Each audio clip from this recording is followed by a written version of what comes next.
भोरी सखी जी कह रही, क्या मेरे जीवन में ऐसा परम शुभ दिन आएगा जब यमुना के पावन पुलिन तट पर एकांत में बैठकर उच्च स्वर से राधा राधा राधा ऐसा पुकार करके मैं बहुत ही व्याकुल हृदय से रो रही हूं। आंख मूंद करके पुकार रही थी, अचानक आंख खुली तो सामने देखा मेरी स्वामिनी मुस्कुरा रही है। फिर तो विकलता संभली नहीं, चरणों में लौट गई तो स्वामिनी हमारी भुजा पकड़ करके उठा रही है। जब मैं धरणी पर वृंदावन की भूमि में प्रेम विकल होकर के स्वामिनी जी के चरणों में गिर पड़ूं, स्वामिनी जी करुणामयी करुणा करके हमारी भुजा पकड़ के उठावे। करोड़ करोड़ चंद्रमाओं की कांति को फीकी करने वाली स्वामिनी जी के उस सौंदर्य समुद्र का सार रूप जब हम भर नेत्र देखें और वो हमारी तरफ देखकर चितवन करके मानो ये मेरा जन है, ये मेरी दासी है, ऐसे मंद मंद मुस्कुरा दिए। भोरी सखी कहती, बस मेरे नेत्रों की एक ही आशा है, मिलन की प्रबल लालसा। धाम नाम और लीला गायन लीला श्रवण यही रूप को प्रकाशित कर देते हैं।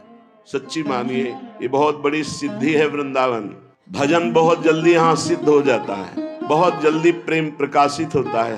यहाँ लीला में प्रवेश बहुत जल्दी होता है। बस यहाँ की रहनी से रह जाए।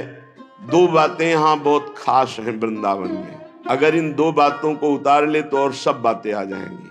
सबसे पहली बात है, जुगल चरण के भजन बिन निमिष न दीजे जान। कभी सेवा में है, कभी लीला गायन में है, कभी नाम जप कर रहे हैं, कभी सत्संग सुन रहे हैं, कभी दर्शन कर रहे हैं, एक क्षण भी प्रिया प्रीतम से बिलग नहीं, पहली बात। और दूसरी बात, जो वृंदावन में ऐसे वास करता है कि अपने को तृण से भी नीच मानता है। अब बहुत बड़ी महिमा की बात कह रहे हैं, जो अपने लोगों का आनंद उत्साह बढ़ाने वाली है। और यहां कह रहे हैं, जिसने आजीवन वृंदावन वास का नियम ले लिया, अब मैं मरूंगा इसी धाम में, बाहर नहीं जाऊं। ये बहुत बड़ी बात है, बहुत बड़ी बात है। बहुत परीक्षाएं आती, बहुत विचलित करने की लीलाएं माया करती है, पर ये अखंड वृंदावन वास का जो नियम ले ले, बहुत बड़ा नियम है। मतलब समझो आना जाना मिट गया, पक्का। इसमें तो विश्वास, दृढ़ विश्वास है। बहुत महिमामय है आजीवन वृंदावन वास करना, पर टूटना नहीं, मरना है। एक बार जीवन को प्रभु के चरणों में अर्पित कर दो, चाहे जितना कष्ट मिले। मरना तो है ही यार, मरने से बढ़कर कोई कष्ट नहीं। और अब हमने अपने जीवन को वृंदावन के हाथ दे दिया, ये स्वीकार करो।